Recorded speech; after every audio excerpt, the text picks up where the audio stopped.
Welcome, everyone. Today, we are here to talk about confidence and interviewing.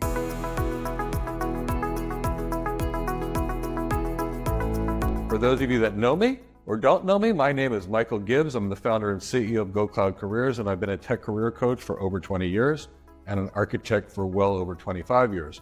I'm here by my esteemed colleague, Kristina Marino, who I've known for basically 20 years. She's placed me in 2 of the 5 jobs I've had in my entire career. She's an expert, and she's placed so many people that I've sent to her, and I have deep, deep, deep respect for Kristina. We partner on a lot of things, and to me, a good recruiter can literally make the difference between getting a job, not getting a job, earning more in the job, not earning more, and winning the interview and not winning the interview.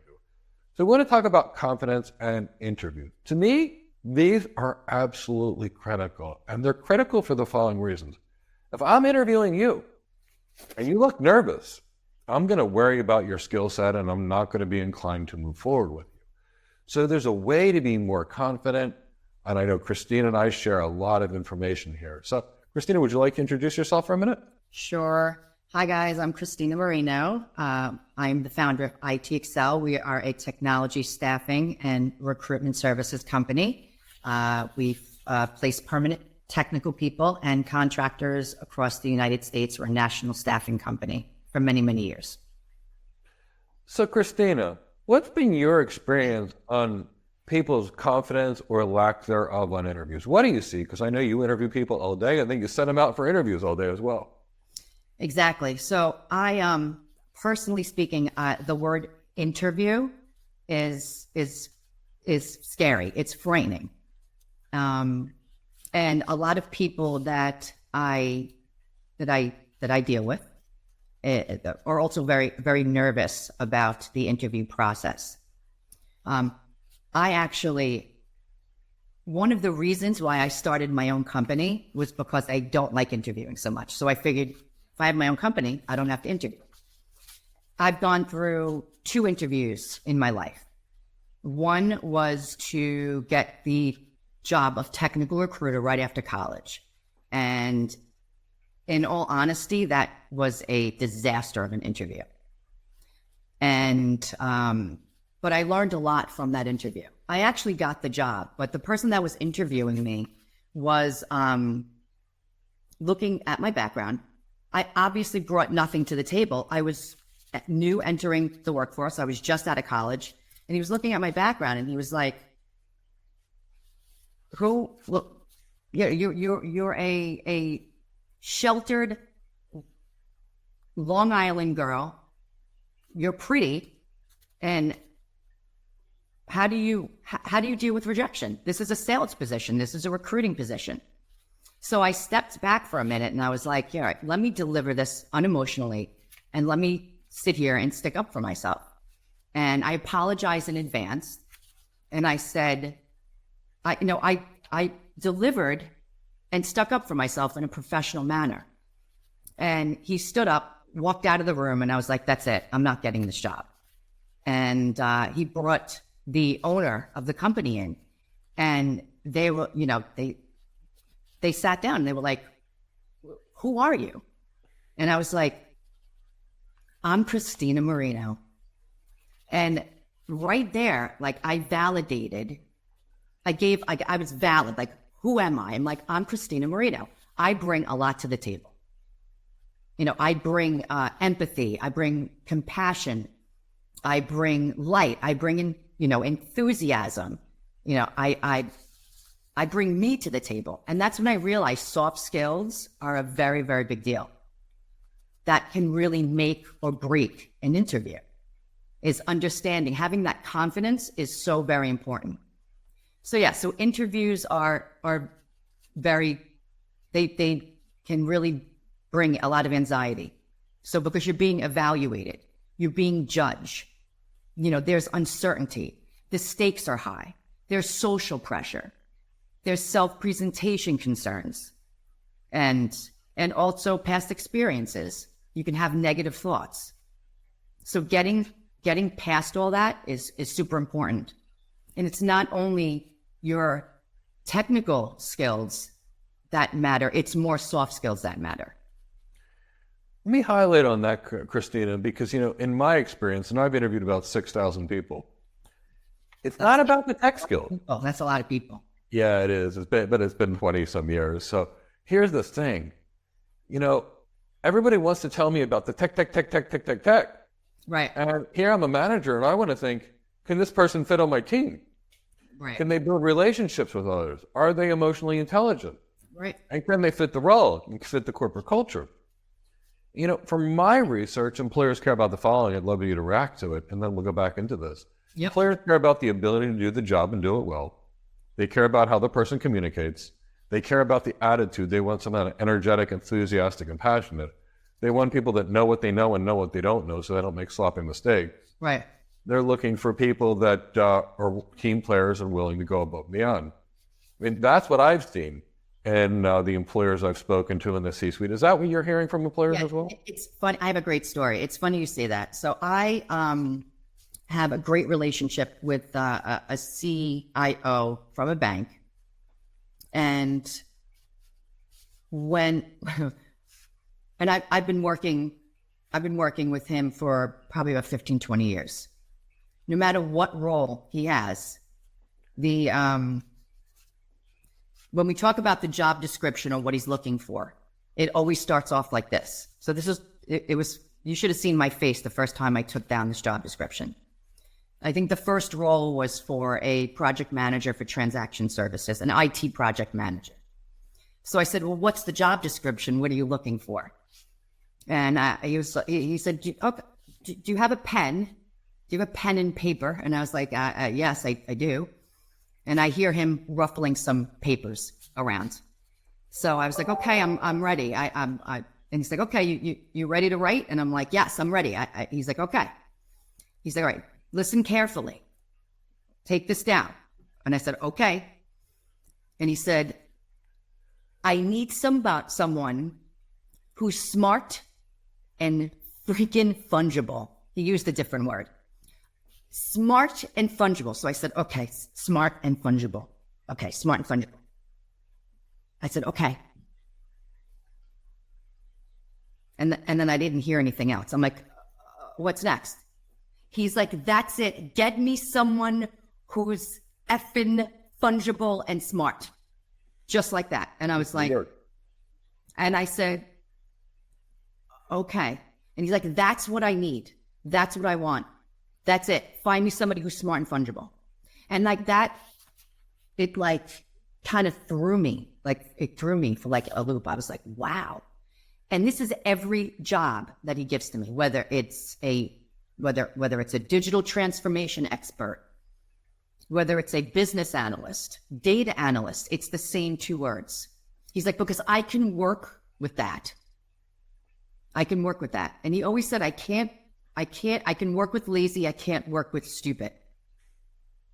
And it's interesting. That's really an interesting concept.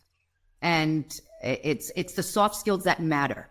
What can you bring to the table? And going back to, confidence, what we talked about, be confident in what you know and what you don't know.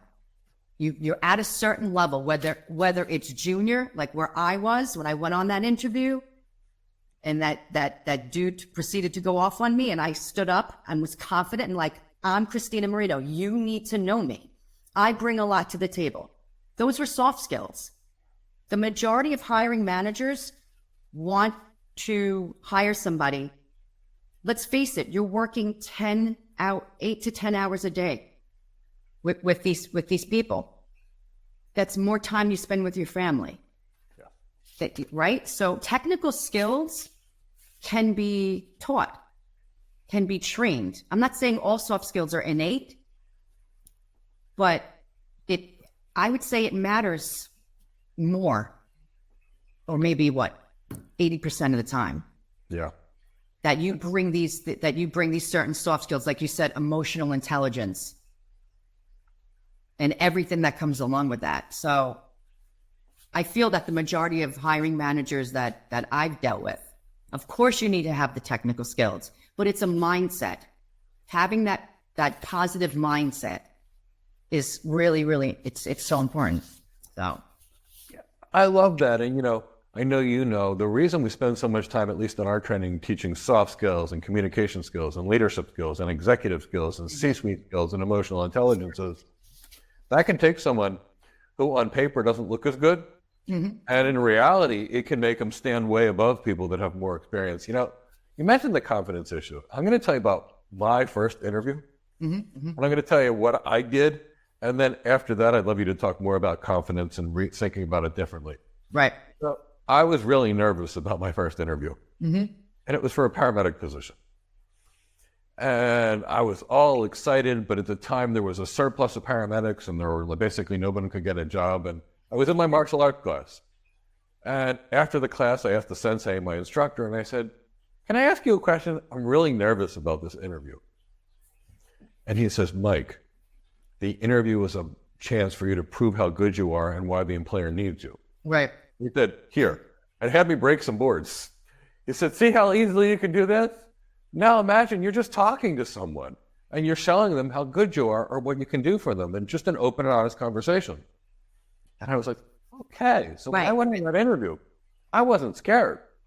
I really wasn't. Right. And I was never scared on interviews because of that. And because I wasn't scared, there was actually no interviews I've ever been on where I didn't get a job offer. And I didn't even know that's from some of the interviews he set me on. But it was that way that I looked at it, that it was okay. Just another day. Just another chance to prove myself. And that made me feel good because I was confident in my skills because I knew how hard I worked. Right. Yeah, exactly. How would you advise people to really take the stress and de-stress themselves on the interview, other than proper interview preparation, which I know everybody should do? Right. It is important. But so, I mean, the way I prep candidates the same. It doesn't matter what level, whether it's a candidate with no experience, a junior person, or a senior person. So I like to change the word interview into an exploratory call.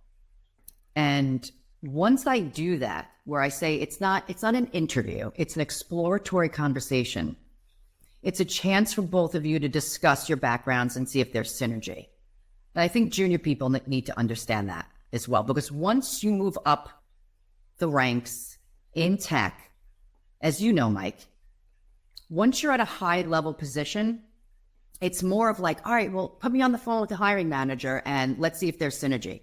Yep. Let me find out why they're hiring, what they're looking for, what problems they're looking to solve. Why is this role open? How did it get open? What do they need? And let's figure out if what I bring to the table is a match. So it's a conversation. So I try to prep everybody on, it's not an interview, it's a conversation. You're going to discuss your background, discuss what the role is, and see if it's a fit. It might not be, and that's okay. There'll be a fit somewhere else for you, or we'll find the candidate that's the right fit for the position. So it just kind of like takes that anxiety, that the fear behind that the word interview. I mean, I just recently had, I got nominated to be on the board at the New York Staffing Association. So I was like, so happy. I've been in staffing my whole life. This is what I do. You know, I love it. I want to be part of this association. And as soon as I heard, oh, well, you have to interview in front of the board, I went like nuts. I was like, oh, what do you mean? I mean, and it's these people I've worked with for so many years. It shouldn't be a problem. But just once I heard that, that was it. I have to prepare, I have to be all like, professional and be all nervous.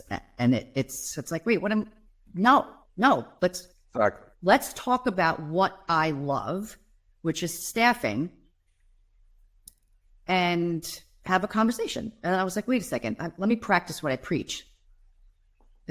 There's no reason to be nervous. And like you said before, it can really make or break an interview. But I see, like I said, so many people have such anxiety up until that point, and I need to calm them down. And I think a good way to do that is by not only saying it is like a conversation, sharing of ideas, but also explaining how to prep them. Like you said, preparation. finding out about the company, being resourceful, the company culture, the job, what level the job's at, why is the role opening? And a good recruiter can bridge that gap for you, which can that information and that prep can also help you get a job. It's unfortunate that a lot of positions out there, you don't have that representation. You don't have the recruiter. You have the internal technical recruiter, but I mean, there's limited conversation and yeah, so it's unfortunate, but prepping somebody to have good communication skills, great body language, being confident about what you know and what you don't know, having a good mindset is important. Those are ways to gain confidence before you go on the interview. So yeah. It's confident. Confidence is a mental mind game. It really is. Everyone's met people that they have an absurd amount of confidence. And sometimes you're like, why? Like, how do you have so much confidence? It's a mindset. It's something that is an ongoing process that you have to develop, and and to do that, you have to focus on what's positive, not negative. So there are a lot of people out there that are always focusing on the negative, and they shouldn't. There's so much positive to focus on, not negative. Challenging negative thoughts in your brain. Like, you can get caught up in the negativity, especially with a job interview. Oh, the job description says that I need to know this and this and that and this. Oh, I don't know that. And I'm, that negativity. No, what do you know? What do you bring to the table? Mike, as you know, job descriptions are a wish list. They're not even real, but we can talk about that on the next. Yeah. Your next. Yeah. And I'd love to talk about that another day, how I've never seen a job description that's actually real unless I got it from you. And you basically looked at the job description and called the hiring manager and said, what do you really want? Well, exactly. We need to get into that because that's a whole nother conversation about that. Yeah. I want to have another conversation about that. The other thing that I think makes people nervous is after interviewing thousands of people, I look at their resume sometimes and I say, why aren't you interviewing me? And then when I ask them questions about their resume, they're lost. They don't know the things that are on their resume. And I think, there's to me, honesty is everything, because I can't hire someone that I don't trust. I think if people were honest on their resumes, they would be a little more confident when they go on the interview, because they wouldn't be thinking, well, this person's going to interview on my resume. I hope they don't ask me the things that I don't know about. That's got to produce fear. Oh, without a doubt. Yeah. But then you have the industry training them to put as many skills on their resumes, or else their resume won't get picked up from, some AI or a keyword search when recruiters are doing searches for positions, and a recruiter might put the wrong keyword in. And I think it's about how they think a systems role is Unix instead of Windows. That's true. Right. So it's I think the masses are being trained to reflect those keywords on their resumes so it can get picked up in the correct pipeline or job search. And I understand that. To me, it's like if I wanted to write a web page and optimize it for cloud architect, I could say the cloud architect is a great position. Cloud architects do this. Cloud architects do this. Cloud architects do this. Cloud architects do this. And in the end, I stuff my thing with keywords. But when somebody reads it, they're going to be like, well, right, good SEO, but I don't want to deal with you. Right. And I sing the same thing on resumes, the keyword stuff and the popping things in. But the problem to me is then they're going to go on the interview and somebody's going to ask them questions about what's on the resume. Right. And the conversation falls apart very quickly. So my point is, I think people should be honest and ethical on the resume, really put out the things that shine, that they know and they know well. Right. You said it, shine. Put the things that shine. If you need to put down skill sets that you have that you don't shine, you can put maybe beginner level. Yeah. There's a way to phrase those skills on your resume. If you really want to put those keywords on your resume or those tech skills, then maybe put it in, a beginner. Yeah. And I'm fine with that. Setting that right by setting the expectation. Because listen, I'm a beginner. I wanted to put it on my resume. I'm starting to dabble in, on the DevOps side or Exactly. Automation, PowerShell. I've done some scripting, but on a beginner level, for example. And I'm fine with that, because then I can look at it and say, oh, look at the other things this person's done. Let me talk to them about that. And even if I want to gauge the beginner level, if the person says, look, I have beginner level knowledge, this is what I know, or even I don't know this well enough to really comment intelligently, but if you want to talk about this, and this, which are my core competencies, I can show you what I can do for you. But yeah, the honesty piece is there, because we can't marry people we don't trust. We can't hire people we don't trust. Right. And to me, that's the biggest fail of all the interviews I've ever done. Mm-hmm. It's true, Mike. It's true. It's blind trust is the key to every successful relationship, whether it's personal, professional. Having blind trust is everything, because once you lose that, it's over. Yes, it's over. It is. And if it starts out like that, like you said, where somebody's BSing, and that's another thing. So many of my hiring managers are like, do not BS. I need to know what you know. I need to. So many hiring managers have said to me, it is more important that I know what you don't know, so that we can get you up to speed. If you have the right mindset, if you are trustworthy, if you're punctual, if you're a hard worker, if I can rely on you. Reliability is everything, especially today. Especially today, where there's a lot of ghosting going on, and or just not showing up.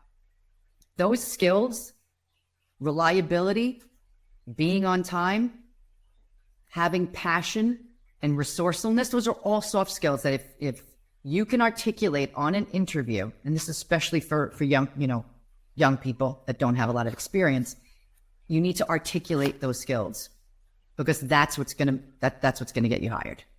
absolutely. And let's face it, companies that are looking for junior people with no experience, they know what they're signing up for. They're not expecting you to have experience. So many recent graduates, like, I don't have experience, and every job says I need some, and it's like, no. And I assure people, everybody has been in your situation before. We've all been young with no experience, and the whole world has somehow landed their first job somewhere, somehow. You're not going to not find a position. Exactly. Right. Like, we've all been in that spot. We've all been, young, recent grads or not, applying for a position and in that hot seat, nervous about getting hired for that first job. Yeah, and I always look at competency over experience. I remember my first job at MCI WorldCom, now Verizon, where I ended up becoming a lead architect, and I had zero tech experience. And then about 9 months later, I got a call from Charlie at your company at the time, and he says, I got this great job. Are you interested? Yeah. And initially I wasn't, but then I thought about it, and you sent me to 2 companies that day. Mm-hmm. HSBC as well as Knight Securities. HSBC basically said something to me but we could make me an offer of anything I wanted, but I had to work 24 hours a day. Right. Which is just a test. And Knight Securities, where you sent me on that interview, and I was like, yep, I'm going to do this. Now, they did like 6 interviews in that same time while I was there, and the next thing I realized, I was going off to another country for work, and by the time I got back, I had an offer. Never even applied for it, which is one of the reasons I love working with recruiters. I don't want the internal people to auto-reject me. Mm-hmm. I want people like you to find out what the real job description is and call the person and say, I want you to speak to Mike because of this, and this reason. Right. That from there, it's easy. And there, they're like, okay, I'm going to hire you now. I need you to fill out an application, but don't worry, it's not going through HR. To me, is the win. Yeah, because the process slows down, unfortunately, a lot of the times. Yeah. Forget, which it's a process. You have to follow that process. Yeah, it reminds me of this book. One of my first architect jobs, they gave me a book that was called Selling the Veto, The Very Important Top Officer. And when it comes to hiring, that is your client, the hiring manager. They're the person doing the hiring. So they are the person you need to speak to, not HR, not these people, not these people, not these people, because they're the one that can say yes or no. Right.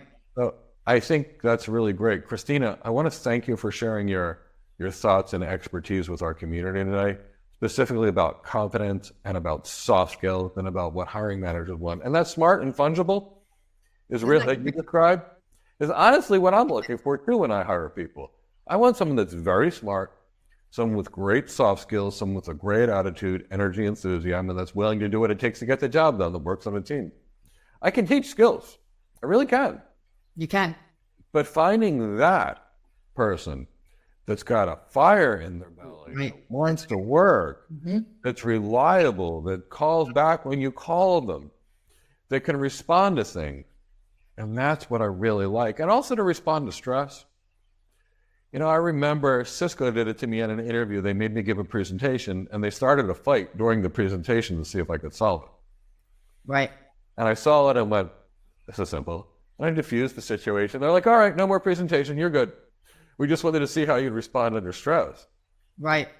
So sometimes hiring managers will intentionally throw stressful situations or questions that we don't know they won't know, just to see if we get an honest answer and how the person responds. I do every single time. Right. Especially that's a tactic that I know a lot of trade floor support managers will do to candidates. Because as you know, I mean, a trading floor support position, you definitely need to have a certain, heavy backbone to deal with clients in that environment. Yeah, absolutely. That is a pressure cooker environment. Yeah, you can't be soft. You can't be a sensitive person in that environment. So they just like you said, they'll throw out a scenario or they'll start a fight. Well, they'll pick on you to see how you respond on the interview, because a trader might do that. And that's there are certain tactics. I feel like that was used on my first interview that I said was a total disaster. Because the person interviewing me like I said, he started like kind of going off on me. You're sheltered. You're a pretty girl. You could never do this job. You've never faced rejection. Who are you? But yeah, it's I was able to not get upset over it, not become emotional. And I was like, yeah, I am who I am. And it's fine. I think by answering that, by saying my name, by just saying my name, I'm so-and-so, it's pretty funny, but it's what got me the job. They hired me right on the spot. And truth be told, with an answer like that, so would I. Right. Because when you find someone that knows what they know and knows what they can do, and they've got that energy, enthusiasm, and passion, and you see the resourcefulness in them, that's a hard person to find. It is. It really is. And some people will respond emotionally, with an attitude or become defensive.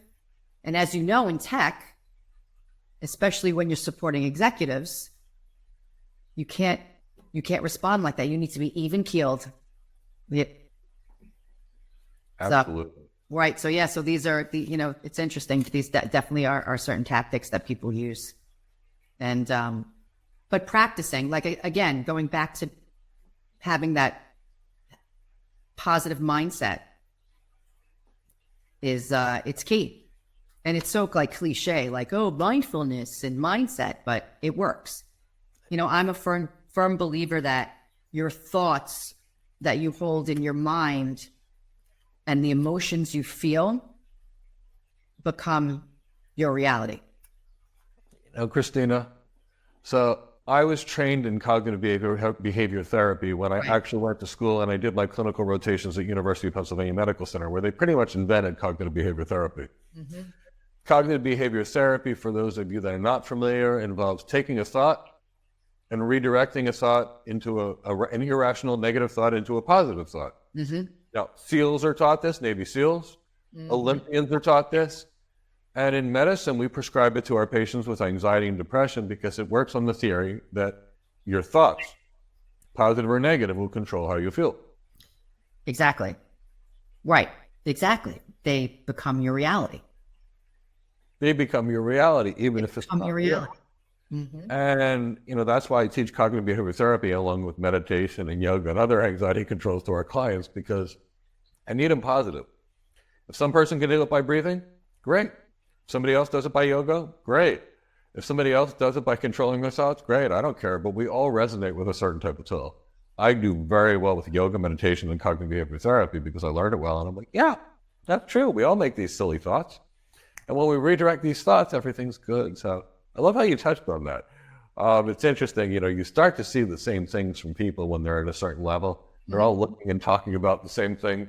Right. Whether you got it from medicine like I did, or you realized it from life, that's a key to what you said, redirecting those negative thoughts into something positive.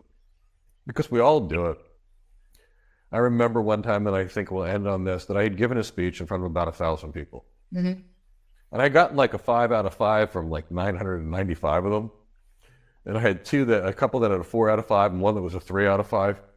And I came home and I told my wife, I can't believe how badly this speech went. And she said, what was your score on the Likert scale, the customer satisfaction? I'm like, 497 or 498 or something like that. And she laughs. And she says, so what you're saying is you delivered a nearly perfect presentation, but 1 or 2 people didn't like it. And she said, is there ever a time in 1,000 people where everybody's going to be satisfied and not 1 or 2 people are going to like it? I'm like, no, somebody's always going to be the unhappy person that day. Who knows what even happened to their house? And she says, see, now I'm feeding you back your own cognitive behavior therapy. And I went, oh, pretty great. Because my wife's a nurse practitioner, so she's pretty familiar with these tactics. Right. And why focus on the 2 that was negative and not the 498 that was positive? Exactly. And that's one of those cognitive behavior therapy thinking errors of ignoring the positive. And so I'm totally with you. Kristina, I'd love to thank you for your time. I'd love to thank you for sharing your expertise. And I also want to thank you for all the jobs you placed me in the last 20-some years. My pleasure. Because it's been an honor to work with you, and you took all the pain and all the stress. And for those that don't know, obviously Go Cloud Careers, we train cloud architects, enterprise architect, and Kristina is one of our preferred recruiters. I constantly send people to Kristina. She's constantly placing them, and she does a great job. So IT Accel, if you're looking for a great recruiter, is there, and we'll leave her company's contact information in the description of this video. Thank you all, and have a wonderful day. Thanks.